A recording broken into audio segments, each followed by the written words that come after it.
আচ্ছা, finally Redmi তাদের আরেকটা নতুন বাজেট ফ্রেন্ডলি 5G ফোন মার্কেটে আনতে যাচ্ছে এই মার্চ মাসের 27 তারিখে, মানে কয়েকদিন পরেই। তো ফোনটা হচ্ছে রেডমি 15A। এবার রেডমি অফিসিয়ালি ক্লেম করছে তাদের এই ফোনের ব্যাটারিটা হবে বিশাল 6300 mAh, সাথে রয়েছে 5G প্রসেসর ইনিসো T8300। সো আজকের এই ভিডিওতে এই ফোনটার বেসিক কনফিগারেশন এবং দাম সম্পর্কে আপনাদের একটা ধারণা দেব। তো তিনটা আলাদা আলাদা কালার ভেরিয়েন্টে রেডমি 15A ফোনটি পাওয়া যাবে। এর মধ্যে একটা হচ্ছে ব্ল্যাক, এরপরটা হচ্ছে ব্লু, তারপরটা হচ্ছে পিঙ্ক। আর এই পিঙ্ক কালারটাই সব থেকে বেশি সুন্দর, কারণ এটা রিয়ারে এক ধরনের টেক্সচার প্যাটার্ন আপনারা দেখতে পাবেন।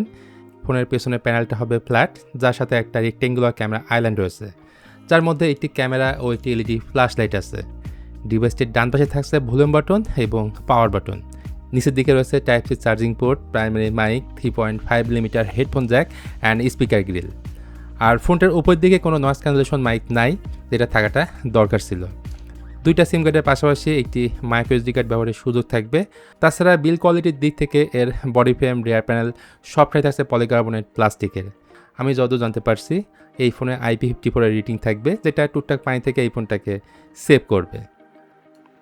এখন ডিসপ্লের দিকে চলে আসলে এখানে পেয়ে যাচ্ছেন 6.9 ইঞ্চের HD+ IPS LCD প্যানেল, যেটা রিফ্রেশ রেট 120 Hz এবং পিক ব্রাইটনেস 810 নিটস। আর রেজলিউশন যেহেতু HD+, সো খুব কাছ থেকে দেখতে গেলে আপনি শার্পনেসের ঘাটতি লক্ষ্য করবেন। আর ডিসপ্লেটা যেহেতু বড়সড়, সো এই ধরনের ডিসপ্লেতে যে কোনো কন্টেন্ট দেখে বেশি এনজয় করা যায়। তার পাশাপাশি এখানে ওয়াটার ড্রপ নচটা না দিয়ে যদি 500 ক্যামেরা কাটার ডিসপ্লেটা দেওয়া হতো, ওভারঅল আমার মনে হয় এই ডিসপ্লেটা দেখতে বেশি ভালো লাগতো। সম্ভবত এই ডিসপ্লেতে কোনো পরিশন থাকছে না। এরপর এখানে একটা বেসিক ক্যামেরা সেটআপ দেওয়া হয়েছে। রিয়ারের দুইটা ক্যামেরার মধ্যে প্রাইমারি ক্যামেরাটা 32 মেগাপিক্সেলের AI ক্যামেরা এবং 2 মেগাপিক্সেলের সহকারী সেন্সর আছে। আর ফ্রন্ট ক্যামেরাটা 8 মেগাপিক্সেলের। এখানে ব্যাক ক্যামেরাতে ফুল HD 30fps ভিডিও রেকর্ড করতে পারবেন। তবে এই ফোনটার ক্যামেরা সম্পর্কে ডিটেল জানতে হলে আপনাকে আরও কিছুটা সময় ওয়েট করতে হবে। ব্যাটারি এবং চার্জিং হিসেবে রেডমি 15A থাকবে 6300 mAh একটা বিশাল ব্যাটারি। আর এই ব্যাটারিকে চার্জ করতে ফোনের বক্সে ইনক্লুড থাকবে 15 ওয়াটের একটা চার্জার, সাথে 7.5 ওয়াট ওয়্যার রিভার্স চার্জিংয়ের সাপোর্ট থাকবে। তাছাড়া out of the box Android 16 এর সাথে এই ফোনটা রান করবে Xiaomi HyperOS। আপডেটের ব্যাপারটা আমি জানতে পারিনি, লঞ্চের পরে বিষয়টা জানা যাবে। বাট এতটুকু জেনে রাখেন Xiaomi HyperOS আগের থেকে অনেক স্মুথ অ্যান্ড রিফাইন, যেখানে কাস্টমাইজের কিন্তু অনেক সুযোগ আছে।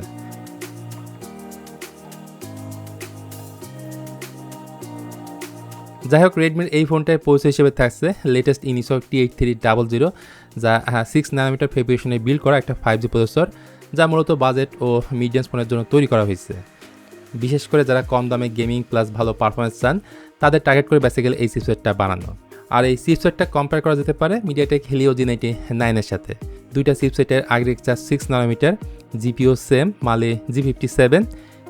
এদের মধ্যে আপনার মেইন যে পার্থক্যটা থাকছে, T8300 5G সাপোর্ট করে আর Helio G99 4G সাপোর্ট করে। আর গেমিংয়ের কথায় আসলে সত্যি বলতে গেমিংয়ের জন্য এই চিপসেটটা একদমই পারফেক্ট না, ইভেন এটা গেমিং সেন্ট্রিক ফোনও না। এই ফোন দুইটা ভেরিয়েন্টে আসবে, 464 এবং 4128। এদের র্যামের টাইপ হচ্ছে LPDDR4X অ্যান্ড স্টোরেজ টাইপ থাকছে UFS 2.2। সো এটা কিন্তু অবশ্যই একটা extra plus point read write স্পিডের ক্ষেত্রে। যাই হোক, রেডমি 15A 5G ফোন সম্পর্কে এটাই ছিল বেসিক স্পেসিফিকেশন। আর ফোনটা লঞ্চ হবে ইন্ডিয়াতে।